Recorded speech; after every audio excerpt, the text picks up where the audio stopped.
भगवान के एक गरीब मित्र थे मधुमंगल, जिनकी मैया अत्यंत गरीब थी। कोई माखन मिश्री लाता, कोई श्रीखंड लाता, कोई खीर लाता, कोई कुछ लाता, लेकिन आज मधुमंगल के घर में कुछ ना बना था। उनके यहाँ आज कुछ ना बना था तो 4 दिन की बासी कड़ी रखी थी। क्या था? 4 दिन की बासी कड़ी रखी थी और वही डोलची में भर के मधुमंगल चल दिए भगवान के पास। जब कलेवा खोलने का समय आया तो क्या किया? सबने तो अपने पकवान खोल खोल के कृष्ण को समर्पित किए, भगवान को समर्पित किए कि आरोगो कृष्ण, भोजन पाओ, खाओ, हम सब मिलकर बैठे खाएं। लेकिन मधुमंगल अपनी हांडी ना दिखाए, अपनी डोलची ना दिखाए। भगवान ने कहा, मधुमंगल तुम क्या लाए हो? कहा, कृष्ण आज मेरी मैया ने कुछ भी नहीं दिया, मेरी माँ ने आज कुछ भी नहीं दिया। भगवान ने कहा, तो आओ मधुमंगल हमारे साथ खाओ, हमारी मैया ने तो बहुत कुछ दिया है। लेकिन मधुमंगल गरीब था, क्या करता? मित्र संपन्न थे, इतना सुंदर सुंदर भोज्य पदार्थ लेकर बैठे थे, कैसे उनके समक्ष अपनी गरीबी के रूप में 4 दिन की बासी कड़ी दिखाते जिसमें से दुर्गंध आ रही है। लेकिन क्या करते? वही माँ ने दे दी, घर में कुछ और था ही नहीं। लेकर मधुमंगल आए हैं, भगवान के बुलावे भी जब पास नहीं आए तो मधुमंगल मुख पीछे करके बैठे हैं। सारे बालक भगवान कृष्ण को, भगवान कृष्ण बीच में बैठे हैं, घेर के सारे बालक अपना भोजन निकाल निकाल कर भगवान को खिला रहे हैं। भगवान ने देखा मधुमंगल तो उस ओर मुंह करके बैठा है और लग रहा है धीरे धीरे जैसे कुछ खा रहा है। मधुमंगल भगवान को कैसे भोग लगाते? क्योंकि उनके पास तो बासी कड़ी थी। स्वयं जल्दी जल्दी पीना चाहते थे कि कहीं कृष्ण हमें देख ना ले। डोलची को उठाया, पीने लगे, पीते रहे। अब तो इतनी सी कड़ी बची और जल्दी जल्दी पीने के कारण मुख से बाहर निकलने लगी वो कड़ी। कहते भगवान ने देखा कि मधुमंगल कुछ खा रहा है। भगवान उठे, बीच में से मधुमंगल की ओर दौड़े, मधुमंगल से कहा कि अरे तुम्हारी मैया ने इतना कुछ दिया, कड़ी दी, और तुम कड़ी मुझे प्रिय है और मुझे दे नहीं रहे हो, अकेले अकेले खा रहे हो। मधुमंगल के नेत्रों से अश्रु आ गए। हे कृष्ण, तुम्हें 4 दिन की बासी कड़ी हम देते? तुम्हारे यहाँ 9 लाख गाय हैं, कितना दूध दही मक्खन घी बनता है, हम तुम्हें ये 4 दिन की बासी कड़ी खिलाते? तुम्हारा मुख कितना पावन, कितना मधुर मिश्री के समान है और हम तुम्हें ये बासी कड़ी खिलाते? नहीं कृष्ण, हम तुम्हें ये नहीं खिला सकते थे, हम तुम्हें ये नहीं दिखाना चाहते थे। लेकिन भगवान श्री कृष्ण ने कहा, हे प्रिय मित्र, सारे भोजन से प्रिय तो मुझे तुम्हारा भोजन प्रिय है। और भगवान ने मधुमंगल की कटोरे में जितनी थी, डोलची में जितनी भी बची हुई थी, भगवान ने उस कड़ी को पिया और मधुमंगल के मुख पर जो छपी थी उसको हाथ में लिया, सरूटा और स्वयं चाटने लगे भगवान।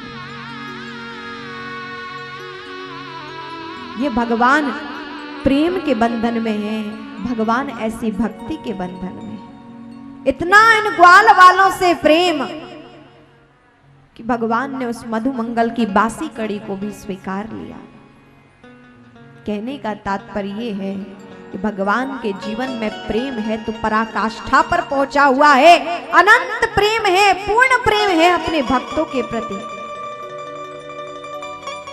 मधुमंगल को भगवान ने हृदय से लगा लिया। हे मित्र, इस सारे भोजन से अच्छा तो हमें तुम्हारा भोजन लगा है, तुम्हारी मैया के हाथ की बनाई हुई कड़ी हमें अच्छी लगी। और जब भगवान ने उसका स्पर्श कर लिया तो वो कड़ी दुर्गंधित नहीं बल्कि सुगंधित और ताजी हो गई थी।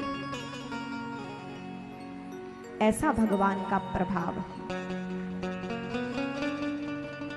प्रत्येक सनातनी को भगवान को भोग लगाकर ही भोजन करना चाहिए। और जिनके घर में भोग नहीं लगता है वो अन्न नहीं खा रहे हैं, वो दूषित पदार्थ खा रहे हैं। वो अन्न नहीं, वो दूषित पदार्थ खा रहे हैं। क्योंकि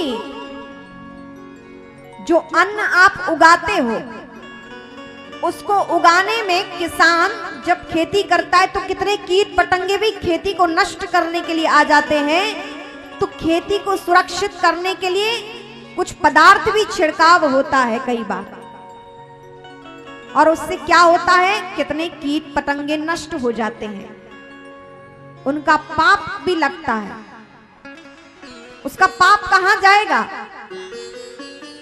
अब जब आप बिना भगवान को भोग लगाए हुए ऐसे अन्न से भोजन सामग्री बनाकर आप पाओगे तो उसका फल किसके अंदर जा रहा है?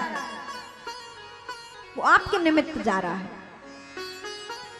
लेकिन जब आप भोजन बनाते हो और भगवान को समर्पित कर देते हो, मानो आपने अपने पाप पुण्य सब भगवान के चरणों में समर्पित कर दिए हैं, और भगवान ने जो ही भोग लगा लिया वो भोजन शुद्ध हो जाता है। जो पाप कीट पतंगों के मरने से, अन्न के उपार्जन में जो मृत्यु है जीवों की, उसका फल फिर हमारे निमित्त नहीं रहता।